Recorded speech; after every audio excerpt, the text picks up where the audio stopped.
Okay, right. While we are all joining, if you don't mind in the chat bar, if you could just type in your name and your institution, maybe your country, then we can get an idea of who's with us today. Um, that'd be very helpful. Thanks. Okay, so I'm going to start the webinar. Very welcome to all of you after the lovely holidays. I hope you rested well and a very happy 2025 to you. Thanks for joining this webinar. I know it's quite shortly after the holidays, really appreciate it. And we're here today to talk about the Hifadhi Blu Programme and hopefully give you some information that you need so that you can finish your first round of applications, which has been launched already. Right, so let me just give you a brief overview of the agenda today. So first, we're going to give you a small overview by Dr. Arthur Tudor about the program, and then I'm going to take you through the application and review processes. And then we're going to have about 25 minutes to answer the questions that you might have around the program. Just a small note, please post your questions in the Q&A box and not in the chat. And then if you would look at the Q&A box, once a question has been posted, there's an option for you to like that question. And by doing this, you're going to upvote the questions that are more relevant, which we'll be addressing first. So we appreciate you doing that whilst we're doing the overview and the webinar. So by the end, we can answer the most pertinent questions. All right, and so to introduce the program to you, I'm just going to play you a short video. I hope you enjoy. The Western Indian Ocean is home to some of the planet's most diverse and productive marine ecosystems. These waters provide food, livelihoods, and shelter for a stunning array of biodiversity and over 70 million people. The importance of these ecosystems has led governments and communities to protect them from growing threats like overfishing, biodiversity loss, and climate change. The challenge is many of them lack the funding to function effectively. But we have an opportunity to turn the tide with targeted investments. We can transform these areas. We can strengthen enforcement, improve infrastructure, and support community-led conservation. This is why we are so excited to officially launch the Hifadhi Blu Programme. WIOMSA, Advanced Conservation Strategies, and the Minderoo Foundation have partnered to launch this groundbreaking investment strategy that will focus on co-designing targeted interventions with local partners and providing them with the support and resources needed for success. Hifadhi Blu is not just about marine conservation areas, but it's more about ensuring that marine conservation areas are sustainable. Now, this means that these areas should be managed by well-qualified technical staff, should be properly resourced, but also be financially sustainable. We're going to use a cohort model where we are going to support 4 sites annually over the next 4 years. This is aimed at improving the effectiveness of these sites, but also ensuring that these sites meet their overall goal of conserving nature, but also benefiting people. The future of the Western Indian Ocean is in our hands. Together, we can ensure these ecosystems continue to provide for both nature and the millions of people who depend on them. Join us as we launch this transformative program. Grant applications open in January 2025. Visit the WIOMSA website for more information, and together, let's shape a sustainable future for our ocean and coastal communities.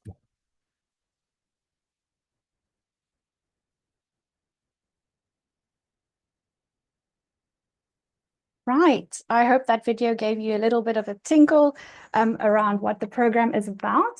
So before I hand over to Dr. Arthur Tudor to give us a more in-depth overview, I'm just going to remind you to please post any questions that you have in the Q&A box and like the questions that you would like to be answered first, because those are going to be at the top of the list. So they're going to be addressed by me and Arthur at the end of the webinar.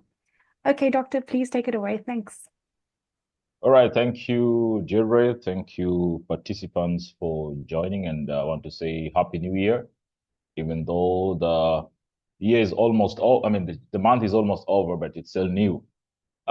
Just to get an idea if I'm very clear to everyone, can some Deirdre confirm that I'm audible enough? You're very audible. Great. All right, so I'll run you through what Hifadhi Blu program is about and what we expect out of it.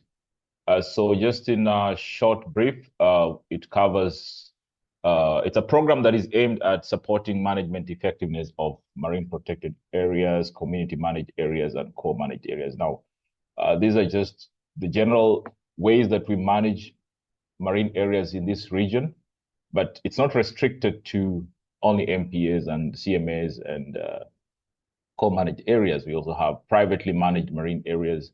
So the definition here is just broad to make us understand that it's basically covering any form of marine conservation work that is recognized and by countries and by the region as promoting marine conservation. So this program aims to support management of those marine protected areas.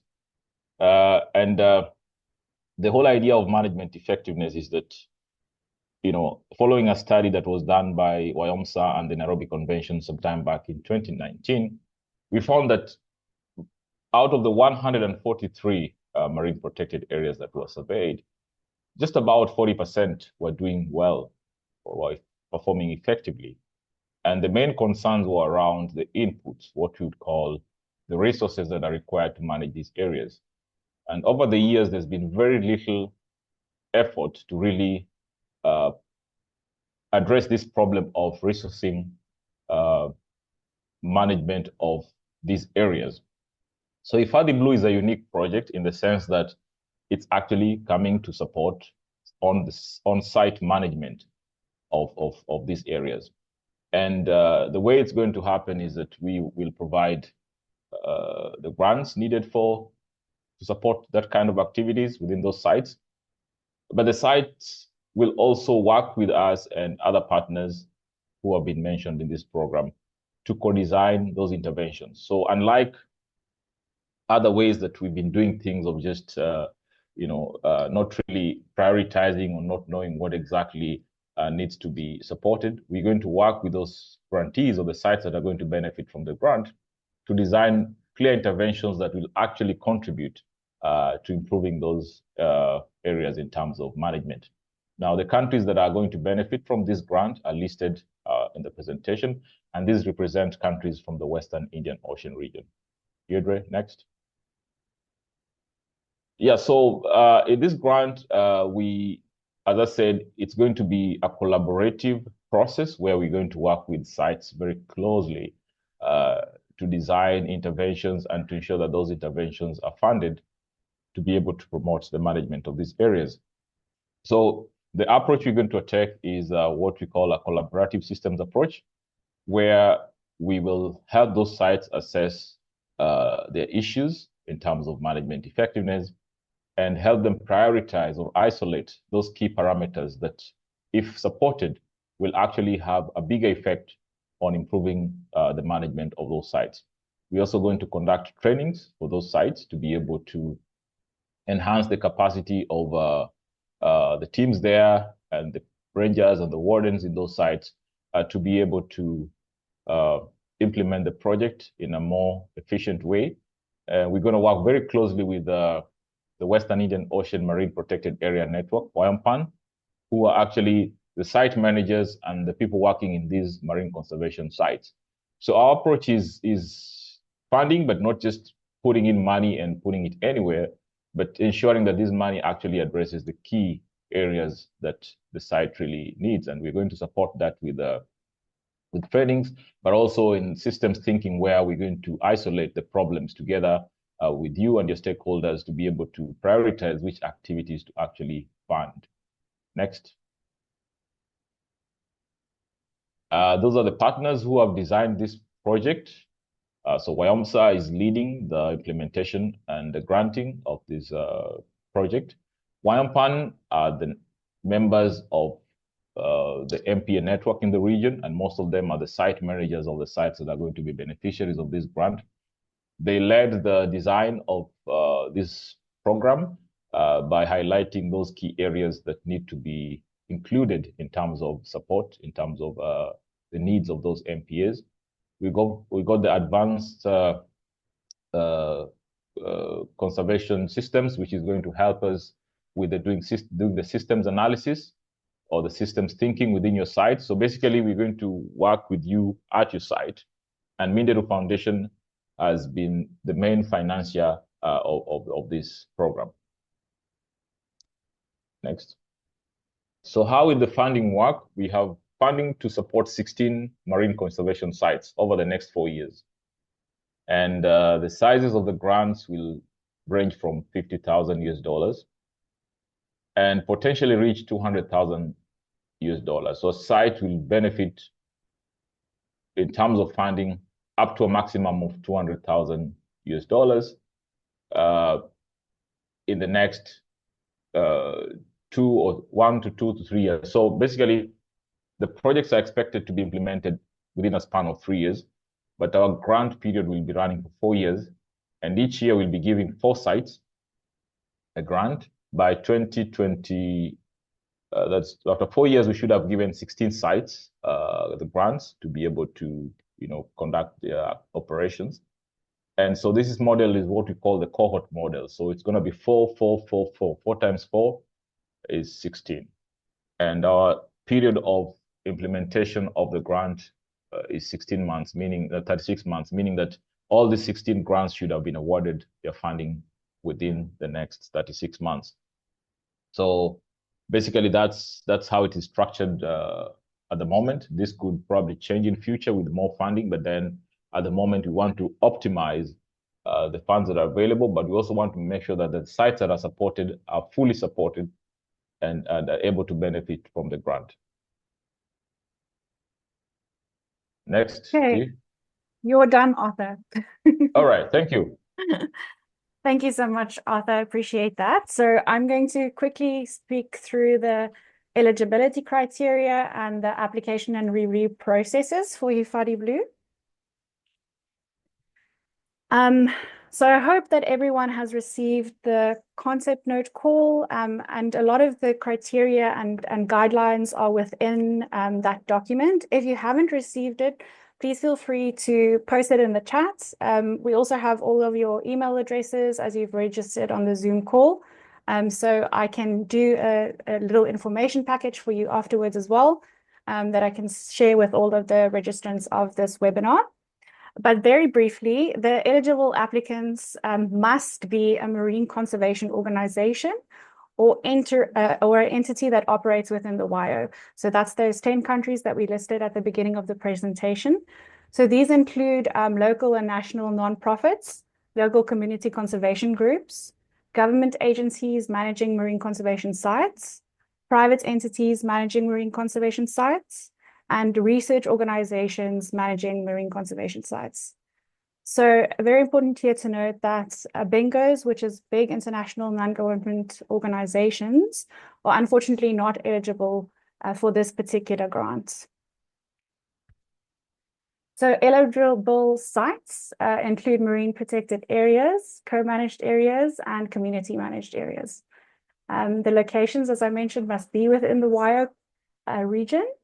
And this is quite essential, operational duration. So sites must have been operational for at least 3 years and be recognized by national law or equivalent means.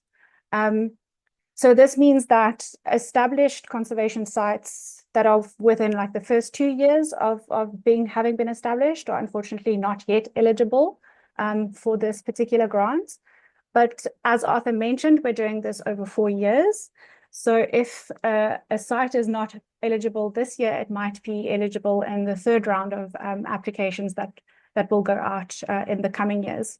So there is opportunity for those sites to ultimately apply as well. And this is quite important as well. Each site may submit only 1 concept note. So we're hoping that there's some kind of strategizing between the management agencies of these different sites or groups of people or communities that are managing sites. so that we receive 1 concept notes per site. Right. So the application process is kind of a 4-step process that takes place over 3 months. We have, of course, the introductory webinar that we're doing today. And then the stage that we're in now, the submission of the concept notes. Then after that, successful applicants will be notified and they would be asked to submit a full proposal, also via the website. I'm going to speak through that soon. And then finally, an interview process. So stage 1 is the submission of the concept notes. Please note that you can submit in French, English, or Portuguese, but all concept notes must be submitted through Proposal Central. So when we submit through Proposal Central, it's very important for us to first register our organization. I've got the link there and it's also in the call that went out. And also give some time after you've registered your organization because there's an approval process. So I think that some of the questions we've received in terms of some of the technical difficulties is that people have registered and then they haven't seen the concept notes yet. So it might take a little bit of time after you've registered your organization and for you to be able to finish the concept notes. But again, I'm going to send you the email address in the little information package that I can send out afterwards of the technical person that's assisting us on Proposal Central. So if you have any difficulties in terms of that, you can contact them directly and you can feel free to CC me as well. So once we've registered our organization, we can fill out the concept note form on Proposal Central.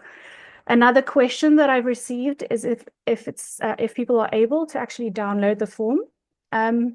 Yes, you weren't before, but after I received that question, we added the concept note form in a Word document. You'll see if you log on to your Proposal Central where the concept note form is in front of you, on the left side, there's a panel there, and there's extra documents that you can download. So in that extra documents that you can download, you will see both the guidance document for the application, and you should see the Word document, which is the concept note template that you can also download. Essentially, to note that you have to please submit your concept notes before the end of this month, before 11:59 p.m., and that's East African time. Right. So stage 2, as I mentioned, is that successful candidates will be contacted and they will be asked to submit a full proposal, and that full proposal needs to be submitted before the 31st of March. That will also be through Proposal Central. And also important to note that everyone that submits a concept note will be given a thorough review and feedback on their concept notes, especially those individuals that get to go on to the full round of proposals. There will be detailed guidance on how you can strengthen your proposal in the next round. Okay, and then ultimately we will do the interview process where the top 5 candidates will be invited for an interview in April. And then the final selection and grant award announcements will be made in May 2025, with projects expected to start on the 1st of July. I think also just quickly to note that, as Arthur mentioned, we have this collaborative systems approach, which means that we're actually going to be visiting sites or MPAs or community managed areas, whatever sites, and we'll be working with the teams there to develop a systems map on the intervention that they proposed. So I'm not sure how familiar you are with systems mapping. I'm also very happy to share some more information on systems mapping with you if you email me or have a request in the chat box. Excuse me. Yeah, and so those kind of workshops, that systems workshops, will be running at the end of April into the beginning of May 2025. So if you're a successful candidate, really important to note that there's going to be a workshop in that period that's essential to us actually giving out the grant. Okay, and in terms of the scoring criteria, this is explained in more detail as well in the concept note guidelines that are available to you, but the four main components is the viability, the innovation and social inclusion, the relevance, and the financial justification. They're weighted differently, with the viability weighted the most or the highest at 30%. And essentially the components to that is the feasibility of the study, the organizational competence. So in your application, we're looking to see that the problem that you're hoping to address, that the management team or the team that's actually working at the sites is competent to implement those changes. Of course, as we said, there will be some training going along with this grant, but there must be some understanding that those interventions could be affected or applied by the management team there. Another component of viability is risk mitigation.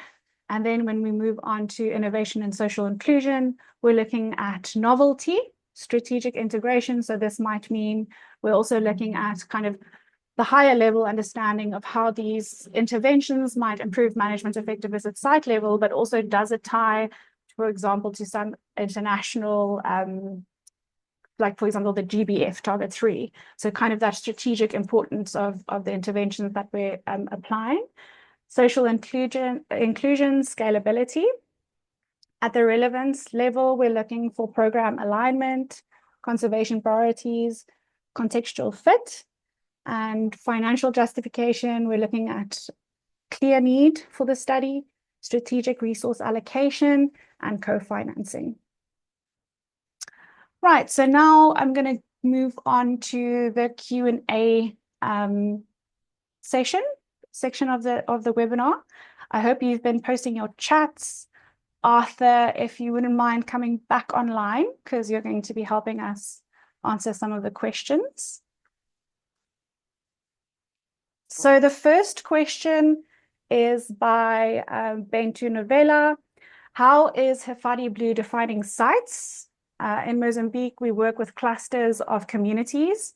Would a site refer to each community, or could it encompass a cluster of communities / province? Right, thanks. So the definition of a site is could be one site or a network of sites that are managed synergistically, meaning that they fall under one management, so to speak. So in some areas, we understand that a site constitutes a set of either locally managed marine areas or MPAs, more like a network. So that can be considered as a site. The most important aspect here is there a clear management regime for that site? Is there a management system that is responsible for that site? So that is the criteria. And these sites must also be delineated. So there are sites that can be actually described spatially, and either they are formally gazetted by national entities or they are recognized by any other form of recognition within that country or within that jurisdiction. So the site definition is broad. Delineation is important.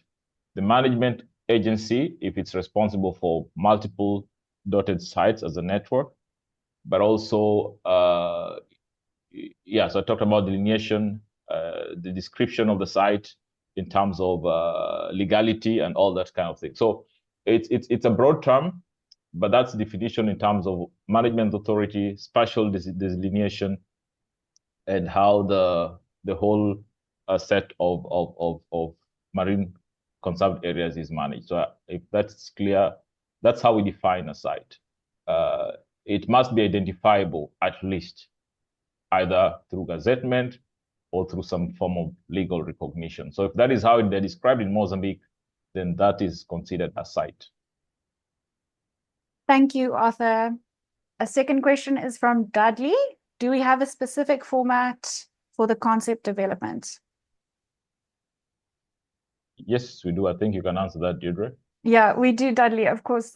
So the form is available.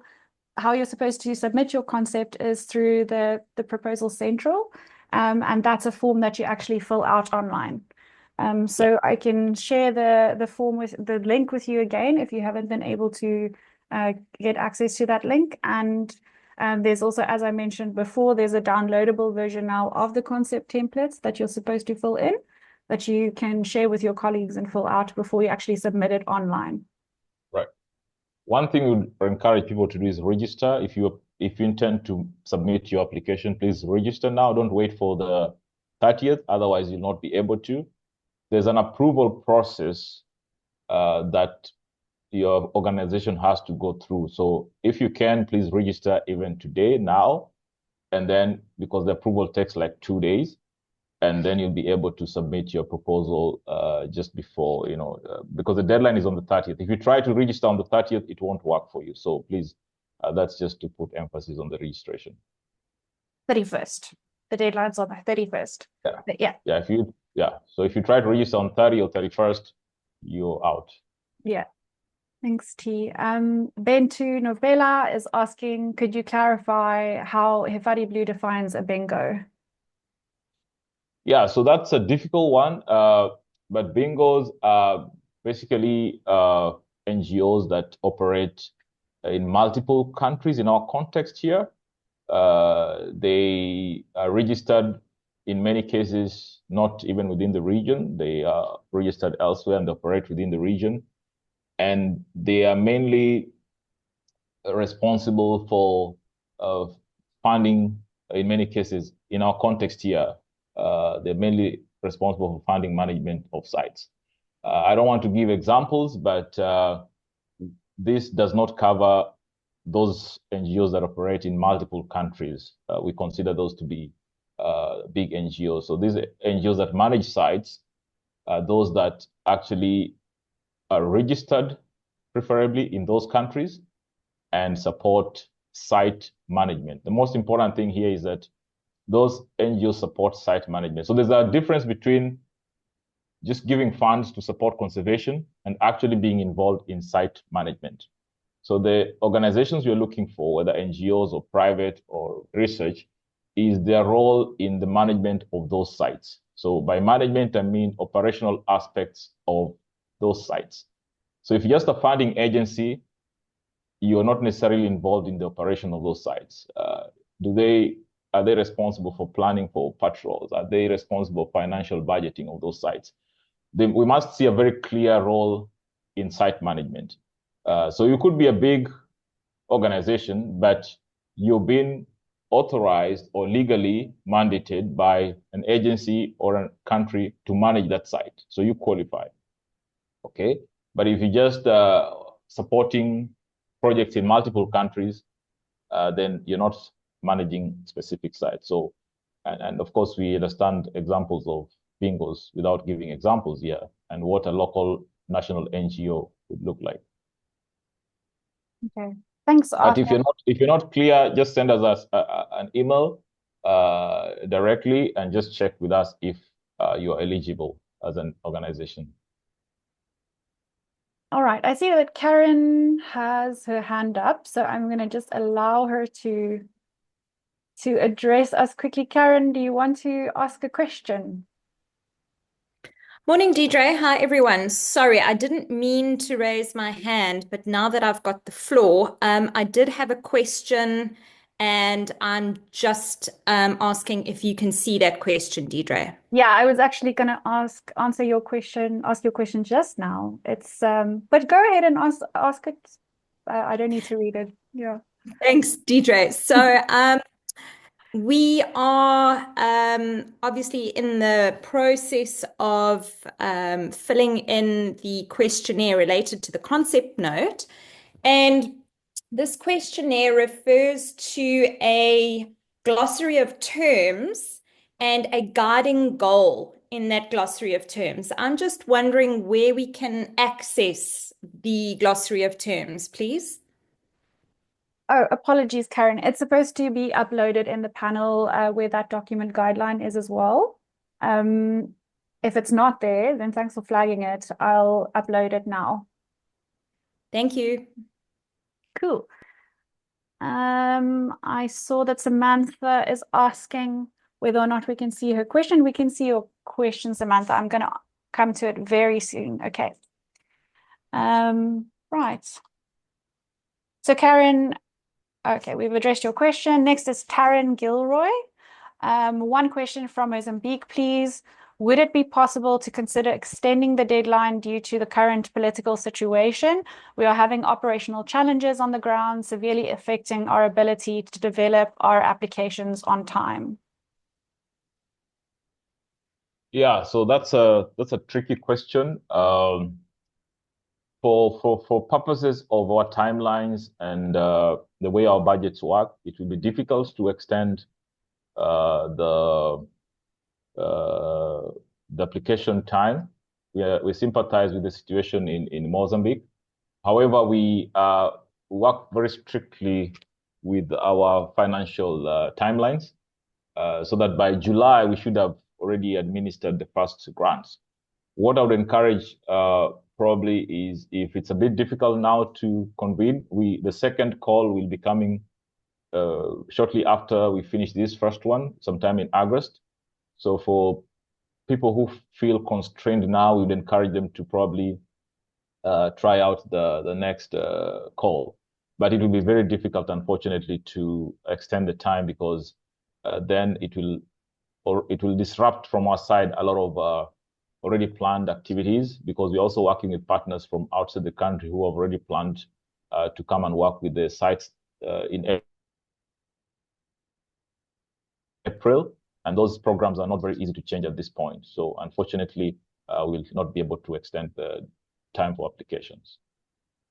However, our next call goes out in August this year. So as we mentioned, we have multiple calls for this. So if you're not able to make this call for this first funding cycle, you're very welcome to try in August. And again, I have the list now of registers, so you'll receive an alert when the next call goes out. Okay, then we have a question from Samantha. If a project is funded in the first year, is it funded for the full duration? If a project is not funded in the first year, can it still be funded in subsequent years? Yes, so if you don't, so the thing is, we'll receive all the applications. They'll be reviewed by the technical committee. At the end of the day, by July, we should have 4 grantees who qualify for the grants. Okay. If you're not among the 4, you should be able to resubmit in the next call. So ideally, every year is treated as a separate year in terms of calls. So we cannot carry forward your application. You must express interest in the second year.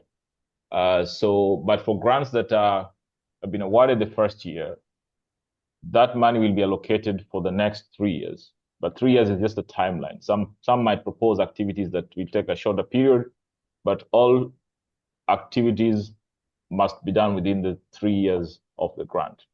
But there's no carry forward of the applications. So once we've settled on the first 4 and they're awarded, we make a second call in August, you have to apply fresh. So that's how it works. So there's no carry forward that you apply this year, so you can be funded next year. No, the decisions about this year will be made this year.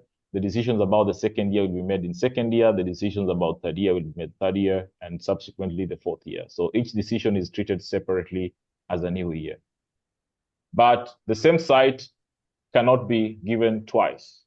So once they've applied this time and they've been awarded, within the next 3 years, they cannot apply again.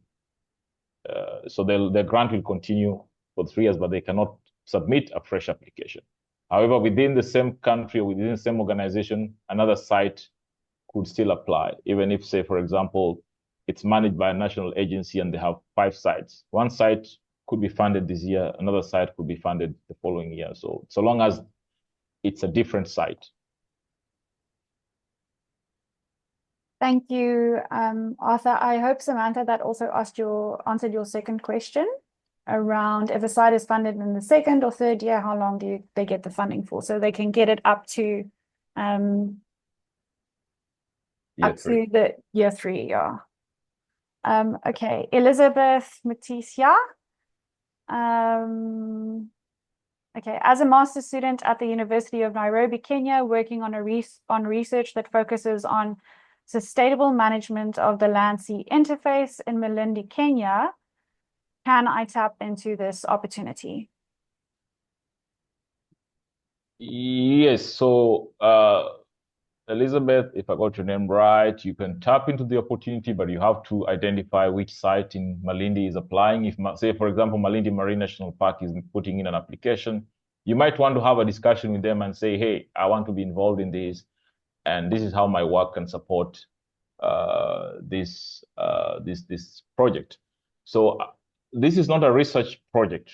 So let me just be clear. And probably sometimes because WIOMSA is a research organization, a lot of people have been asking, does it support research? Yes, it can support research if that research is part of improving management of that site. And that site has agreed that research is an important component of management. So you as a researcher, you will fit into that in that sense. But this is not funding for research. It's funding for management. It's funding to support operational aspects of managing those sites. So whether you're dealing with issues of poaching, issues of coral damage, those kind of things, what are the objectives of your site? What do you need to do to improve the management? What is inhibiting progress in achieving your objectives? Where do you lack funding to implement those actions that you've always wanted to implement to improve management of that site? So this grant is basically structured in that way. It's not a research grant, but research can be a component of that management if the site feels that that is an important aspect. If monitoring is an important part of your program, monitoring can be supported under that. It can be an activity in the project. So it doesn't put out researchers, only that it's not a research grant, it's a management grant. So, but if the science is coming in to support the management, then the science can be part of the activities that the site will propose to undertake. But in that case, still, we would want the organization that's managing the site to be the applicant. Yeah. So as sure. a researcher, I think I just want to make this 100% clear, Arthur, because we do have a few questions from master's students and from researchers. The organization managing the site is the applicant, and you can tap into the opportunity by working with them if their intervention requires research that you're currently conducting. Okay. Yeah, so eligible applicants, as we have said before, are organizations or entities or groups that are mandated to manage that site, either by law or by some form of agreement. So we will want to see proof that you are the responsible for the management of that site. That's very important, all right? Or you've entered into an agreement with the management agency and you're supporting the management of that site. So that's very key, that applicants must be those responsible for those sites where the funding will go to support action. Thank you, Arthur. Voni, I think you've kind of answered this question already, but if the site is not officially an MPA, but contains coastal habitats like mangroves, is it eligible? If it's not official, if it's not formalized, if it's not recognized by any other means, by other government or ministries, then it's not eligible. So these sites must have a delineation showing that it covers this area. It operates under this law, fisheries law, wildlife law, environmental law. It is recognized by the national government, the county government, whatever entity. So it has to be a site with some form of recognition. So any other place that has corals and all these beautiful features, and it is not designated or not formally recognized, does not qualify. So I think that's very important, and we in the call, we actually defined what we mean by a site. So for us, we look at the delineation of the site, whether it's gazetted formally as a national site or through other legal means, whether through local or national government, or it's recognized by the country's entity that is responsible for conservation and fisheries. So there has to be some formal recognition. It has to have a management structure or an organization. And those are important factors that we will first look at before we even review the the proposals. And somebody is asking, do you need to register organizations every time you apply? Yes, you'll need to, because each application phase is treated as a new phase. Thank you. And registration is not a long process. It's basically to just, for purposes of ensuring that, because we're giving out funding to organizations, and we must ensure that the organization that is registering is first of all, a recognized organization.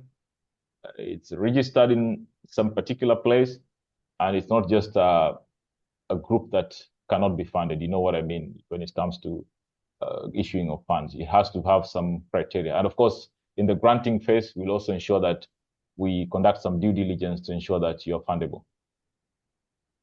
Thank you, Arthur. Lillian, could you maybe just post in the chat the link to the registration portal? That would be really helpful. I think a few people have asked for that. And then we have a question from Susanna. For this round, how many proposals will be considered to pass to the interview phase? 5 proposals. So we are giving, at the end of the, by June, we'll give 4 grants. So if we receive 50 applications, we only have funds for 4 sites. For the ones that will go for interviews, Deirdre mentioned 5, but we will narrow down to the very eligible ones that can go for the interviews. The interview process is basically to just fact check. It's not an interview to, to assess your proposal now in detail, but to fact check what you wrote against what is possible. And that's why they're not going to be so many. The interview is not going to be a pass-fail interview. It's more like starting the due diligence process. And at this stage, we're only going to invite 5. So out of the 5, 1 will fall by the wayside, just to have security that if 1 drops, we still have 4. But we'll ensure that the process, by the time you get to the 4th, the 5, then they've met all the required criteria. So we'll just be fact-checking a few things to ensure that they're actually eligible for the grant. But that time, the technical committee shall have reviewed the proposal and found it suitable for funding. Thank you, Arthur. We have a question from Nirmal. What type of activities or interventions are funded? Example, does it fund infrastructure such as education centers or conservation training facilities and housing for local students? Yeah, so the funding, Hifadhi Blu can fund any activity that is aimed at improving the management effectiveness of that site. So if education programs are a big component of your site, and those are the activities that come out strongly as supporting the objectives of the site, then yes. And as I said, there's that process where the grantees will have to go through the systems thinking with our teams, experts, just to help us and you to prioritize really, is that what the site really needs to improve its management? We understand sometimes it's our desire to do one thing, but then working with you through this system approach, then you might find out that that is the most important thing for you to do or something else. Then yes, the grant will go into funding that kind of activity. So long as it's a protected area site management action aimed at improving effectiveness of that site, then it's fundable, because there'll be a way to later work with you to assess if those actions that you took are really actually contributing to the improvement of your site. So I think the answer at this point is yes. Thank you, Arthur. Patrice, you have your hand up, so I'm going to give you the opportunity to ask your question. You should be able to speak if you unmute yourself. Patrice Jelani.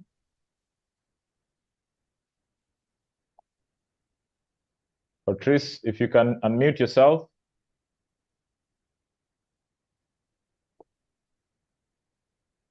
All right.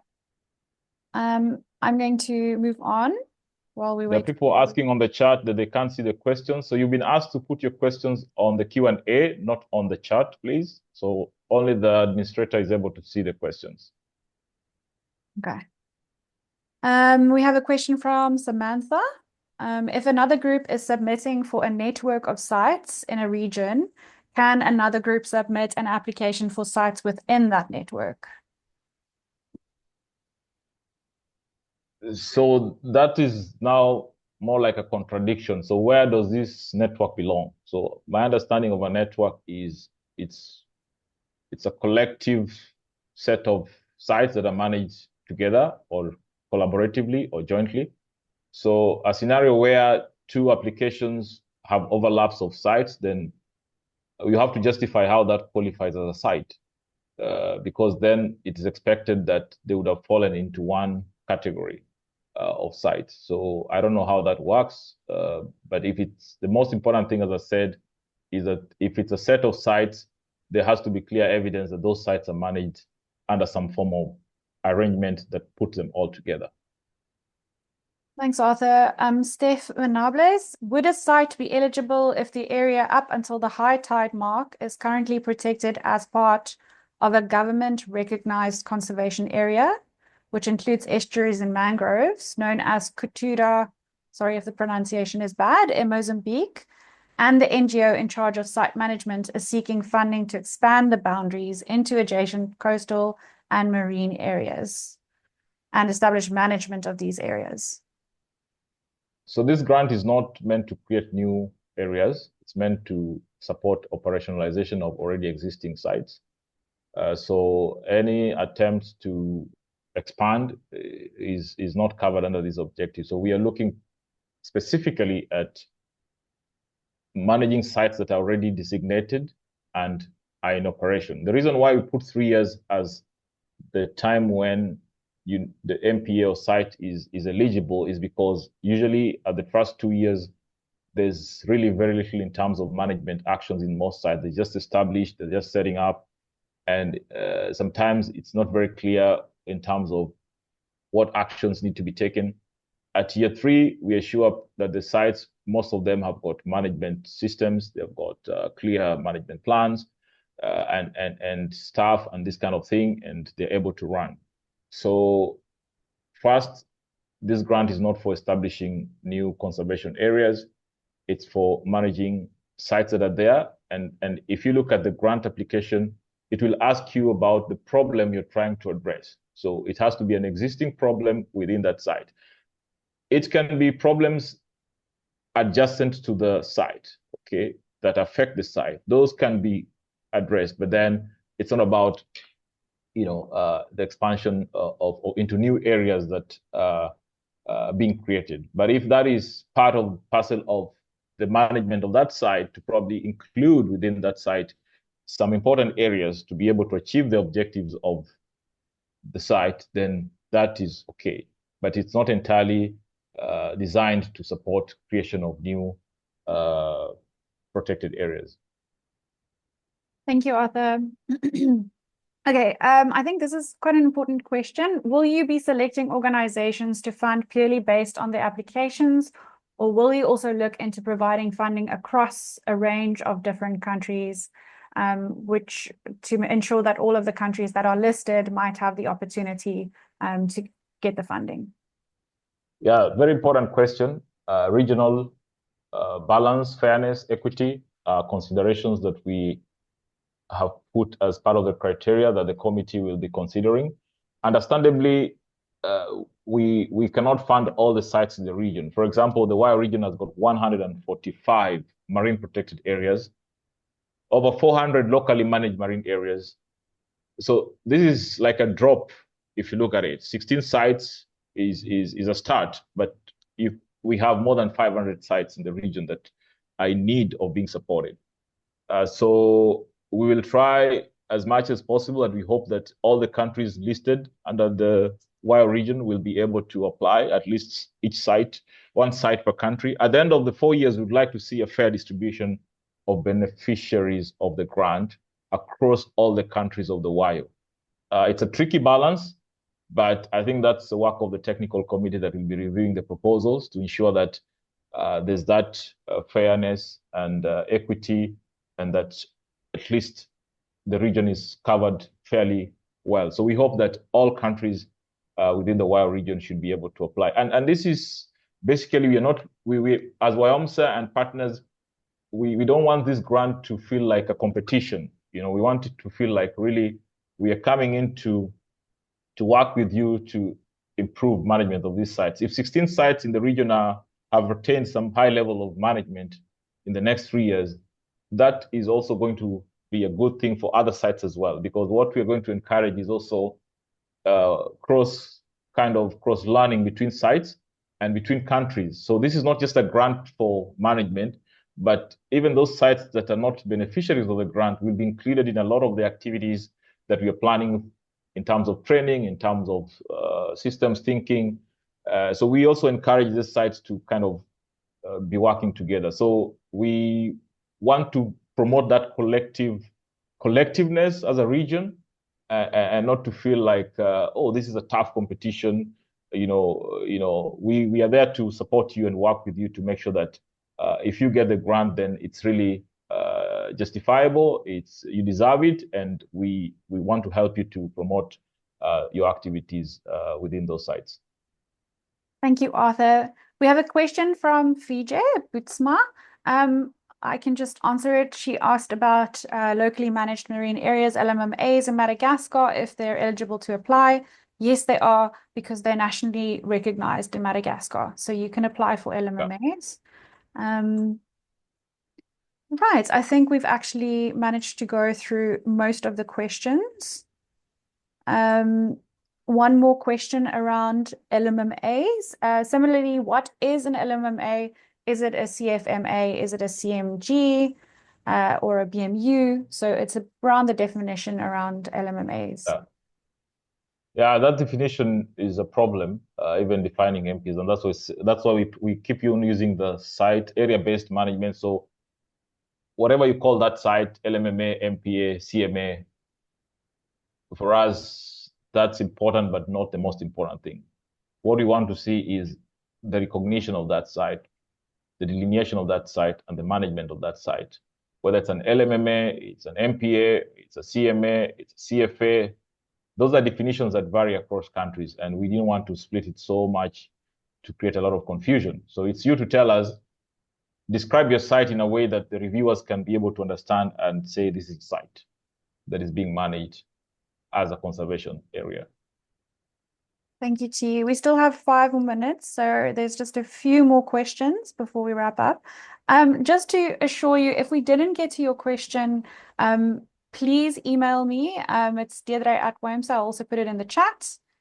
Feel free to ask me your question there via email if we didn't get to it during the webinar, and I'll get back to you as soon as possible. One of our participants asked us, could you provide more details about the training sessions that will be offered as part of this grant? Right. So as part of this grant, the grantees will be supported in terms of, so once we approve your grant and we know what you intend to do, we have experts from who will train us on systems thinking, or train you and your team, that is the MPA team at large. So they'll visit your site and you'll work with them on those issues that you identified, okay? And to get to a point where you're actually prioritizing what needs to be funded. So that training of systems thinking is part of the training that you'll benefit from, not just all the entire team that is managing the site. And if you already have management plans and things like that, it will be very useful in that process. But also conducting assessments of your site as the project progresses, because there's some parameters that you'll have to be reporting on. And the whole idea of this training is to help us to begin to use the little resources that we have in an optimal way. Sometimes we receive grants and we put them all over the place. At the end of the day, it doesn't benefit as much. So the systems thinking is to help us really prioritize that 1 or 2 things that if we fund, or if you put money into those things, it will have a multiply effect on the rest of the objectives of the MPA. So rather than dotting your budget with so many things, you would end up doing just one thing within that MPA that, if done properly, will have a bigger effect. So that training is part of this training. We have other trainings on management effectiveness assessments that will be conducted with you. And the grantees will be beneficiaries of all other MPA trainings that we are conducting in the region, including the MPA courses, the WIOMPAN certification programs, because we want that site to not just receive the money, but to also build the capacity of management of that site within those 3 years. So basically, it's no longer the same approach where we bring you to a workshop and do things in a workshop. We want to ensure that we work with you for that period of the grant, and we build every facet of your management to support you. So after 3 years, you are set to go for bigger things. So that's how this training is designed. It's not the kind of workshop attendance kind of training, but working with you at your site, bringing experts to your site to help you with the things that you need. Asante sana, Arthur. Okay, I'm just going to give one more question from Sybil. Can a successful site known for effective management propose to provide training to other MPA management teams or ranges? And then a follow-up on that, can a site providing successful education programs to fishers, schools, community members propose scaling up activities? Yeah, so we would really, as I said, we want to encourage a lot of learning between sites as a region. So if there are sites that are really showing success in terms of education and management, we will be happy to work with those sites to offer training to the grantees that will benefit from this grant. So yes, we encourage that kind of approach. If you feel that your site is known for something that we can learn from, please let us know. And we can also work out other mechanisms where your site could actually act as a model for other sites to come and learn something new about how to do things differently. So yes, that is a kind of approach you want to promote in the region, and to make sure that all the 150 MPAs and 300 LMMAs in the region are managed as one big network together, and that management of one site actually impacts positively on the adjacent sites and any other site. So we are taking that kind of thinking approach and not just trying to manage sites as isolated dots in the ocean. So, and that's why Hifadhi Blu is a unique program in that we're trying to promote this network collective thinking in terms of managing these conservation areas in the region. Okay, thank you so much, Arthur. We only have a minute left. So I'm going to close today's webinar. So for any unanswered questions, please feel free to email me. I put my email address in the chat box there for you. Lorna, I'm very sorry that we didn't get to your question now, but I'm going to email you. You also asked if the summary of the Q&As could be made available, for sure. I'll be sending you a summary of the meeting. We also record it and have a transcript, so that will be made available to you. And I'm very happy also to share the presentation. So all these materials can be sent to the registered participants of the meeting. Thank you so much, Arthur, for answering all the questions. And thank you everyone for joining us today. We hope you gained some insight into the program. And as I said, if anything's unclear, feel free to email me. Have a wonderful day. Thank you.